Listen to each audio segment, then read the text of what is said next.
না সাহেব তো শশী নয়, এই চরিত্রটা হতে পারে, সেটা দেখা যায় না, মানে শুটিংটা করে কীরকম বিষয়টা কীরকম আসে, লুক অ্যান্ড ফিলটা ওরকমই আছে আমার নিজেরও মনে হচ্ছে।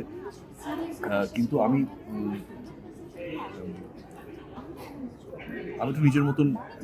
তো নিজের ভাবে করবো আর কি। আমি I don't want to get influenced. এটা একটা স্বতন্ত্র চরিত্র হিসেবে করবো। আমি কখনো রাজনীতিবিদের চরিত্র করিনি, এটা জীবনে প্রথমবার আমার লাইফে। যেরকম যে চরিত্রগুলোই করি সেগুলো জীবনে প্রথমবারই হয়, মানে সেগুলো তো কখনো এরকম রিপিট হয় না, আগে করেছি আবার করছি। তো এটাও আমার কাছে একটা নতুন একটা চরিত্র, নতুন একটা দিক যেটা খুলেছে।